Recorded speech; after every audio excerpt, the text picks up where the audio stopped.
Good morning, students. Welcome to Social Science class of 9th standard. Today we will learn Economics second chapter, Human Resources of India. In this chapter, you learn know the meaning and importance of human resource. You will understand the characteristics of India's population, literacy rates, sex ratio, rural, urban, and age distribution and density in India.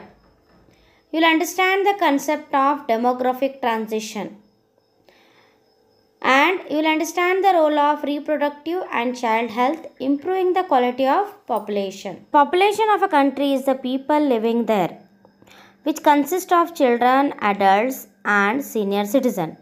Those under 14 years are considered children.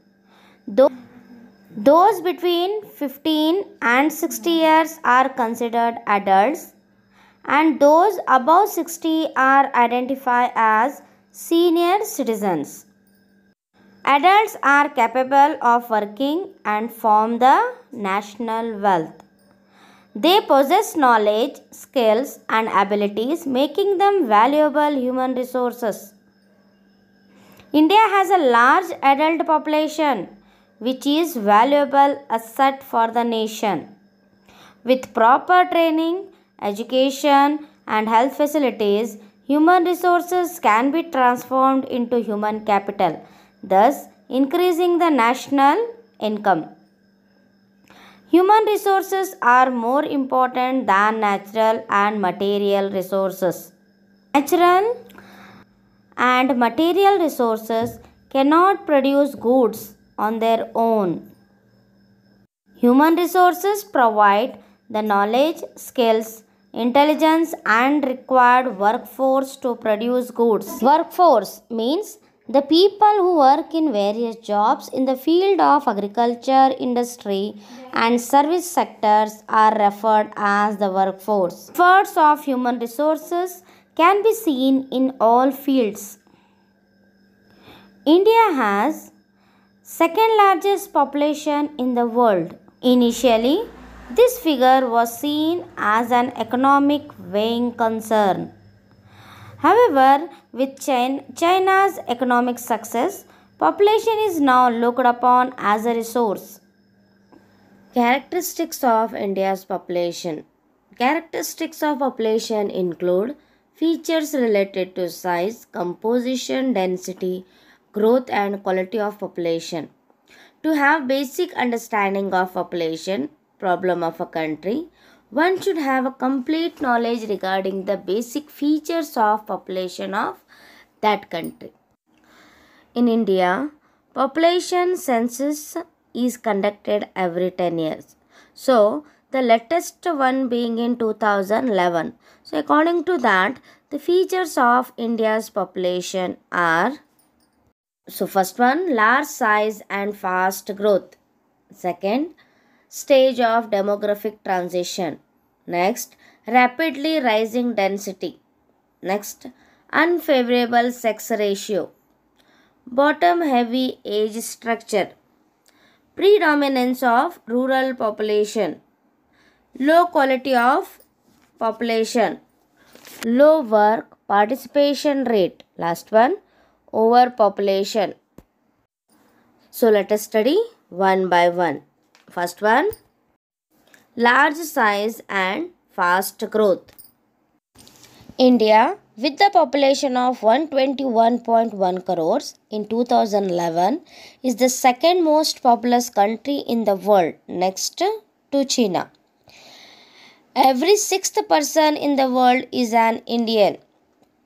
So, with the population growing at a rate of 1.8% per annum, so population equivalent to that of Australia is added every year.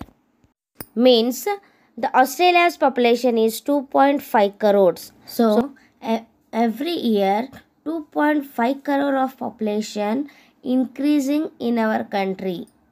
This situation is called population explosion. So by 2022, India will be the most populous country in the world. Next, second stage of demographic transition. India is now passing through the second stage of demographic transition where death rate is lower but birth rate is higher, leading to a high population growth. Next, rapidly rising density. Density of population is the number of people living per square kilometer of geographical area. So, India is one of the most densely populated countries of the world with 382 persons per square kilometer in 2011. So, India occupies 2.54% of the total land area of the world but supports 16.7% of the total world population. Next, unfavorable sex ratio. Sex ratio refers to the number of females per 1000 males. So it was 943 in 2011, which is unfavorable to females. Means compared to females, the male number is more. Next, bottom heavy age structure. The age composition of Indian population is bottom heavy. It means that the ratio of persons in age group, that is 0 to 14 years, is relatively high. Means children number. So according to 2011 census, children below 14 years were 30.7%. Means this leads to high dependency ratio. Next, predominance of rural population. Indian population is predominantly rural in nature with 68.8% of people living in villages. So the process of urbanization is low and slower. Next, low quality of population. The quality of population can be judged from the education, skills and health level peoples. Here, literacy level in India is low. In 2011, 74% of people were literate, indicating more than 31 crores of people were not able to read and write. Even in that, the female literacy rate was still lower at just 65%. The level of education and training is very low in India. Low life expectancy. Here, life expectancy means it is the number of years a person is expected to live life. So, expectancy in India was 65.8 years in 2013, which is lower compared to the developed nation. Next, low work participation rate. Here, the ratio of working population to the total population is referred to as work participation rate. This rate is very low in India at 39.8% in 2011, which indicates a high proportion of non-working population. Last one, overpopulation. Because of overpopulation, the problems arise like poverty, hunger, malnutrition. Even in agriculture, is overcrowded and average Indian suffers due to the low per capita income. Per capita income means an individual's income. Even low standard of living, high slum population, unemployment, etc. is arising. These indicate that our population size has crossed the tolerable limit. Demographic transition.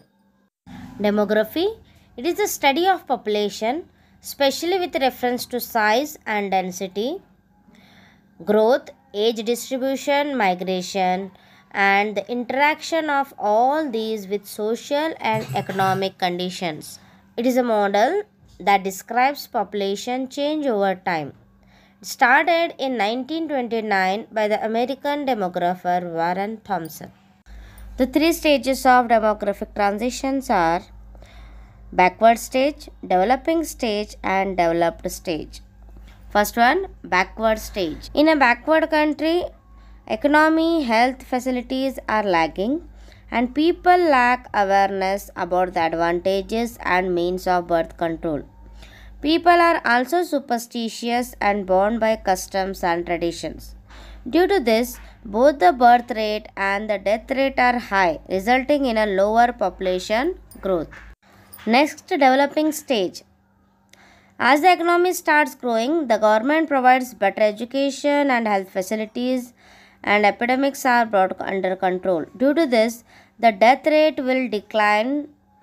On the other hand, the birth rate continues to remain high or decline very slow.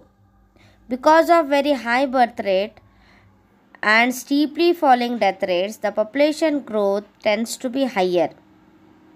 So, India is presently said to be in the second stage. Third stage is developed stage.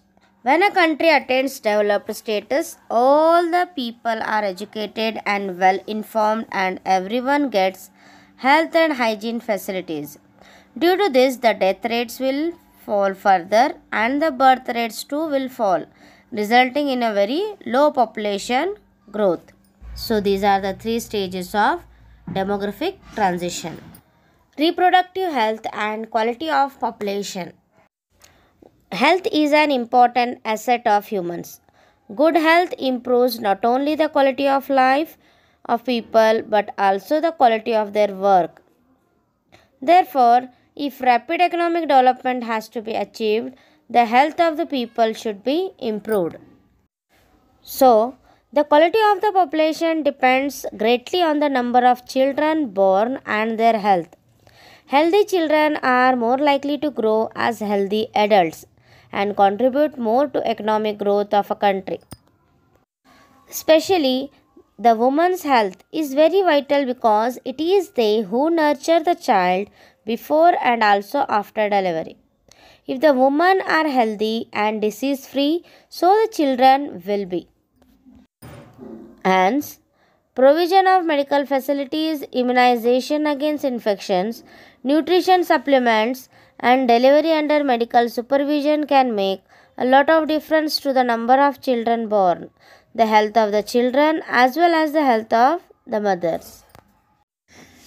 The governments are providing all facilities to improve the health and nutrition of a woman right from the day she becomes pregnant up to the day she delivers the baby. As a result of government efforts in providing health care to all, the maternal mortality rate has declined.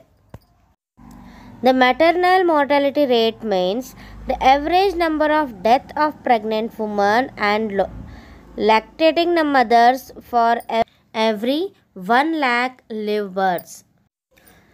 So, the maternal mortality rate has declined from 398 maternal deaths for every 1000 live births in 1997 to 98. It decreased to 167 in 2012.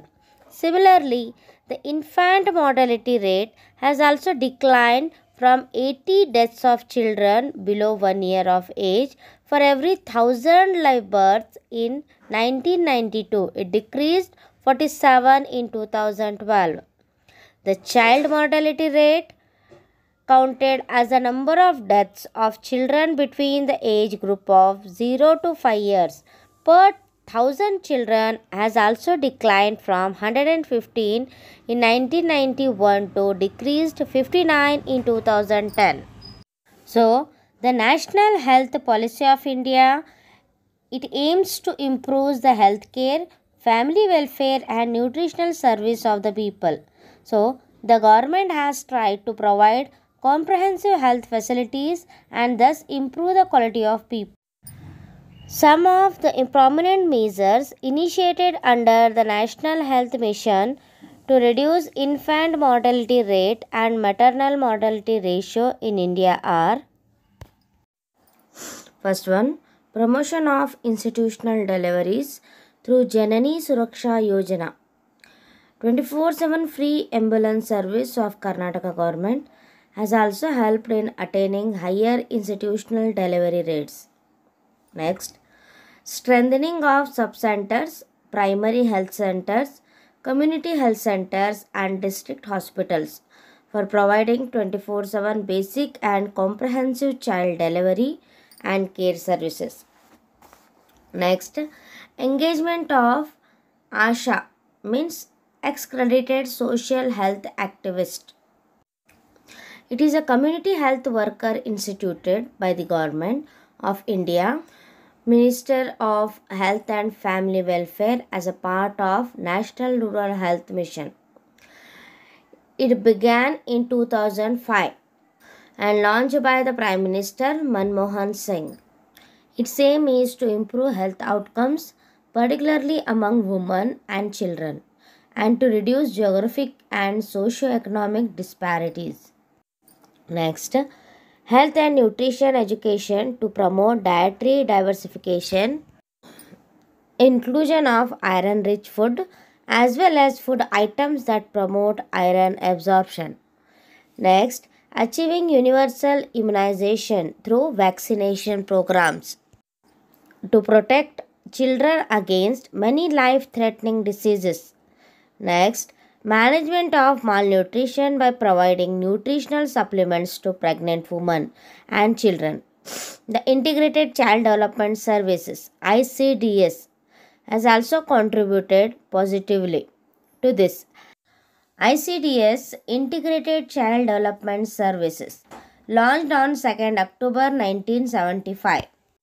Its aim is to provide food, preschool education, primary health care, immunization, health checkup, and referral services to children under 6 years of age and their mothers. Not only this, even for pregnant women from BPL families of Karnataka are proposed to get Rs 2,000 per month under the Chief Minister Matushri scheme. The money will be given for 3 months before and 3 months after delivery. Even the other schemes are Pradhan Mantri Jan Dhan Yojana, Pradhan Mantri Surakshita Matritva Abhiyan, Rajiv Gandhi National Crest Scheme for Children of Working Mothers, Rashtriya Bala Swasthya Karyakrama, and Pulse Polio. So these measures have contributed to improving the health of women and children and are expected towards reducing the mortality rates further. So children, lesson has completed.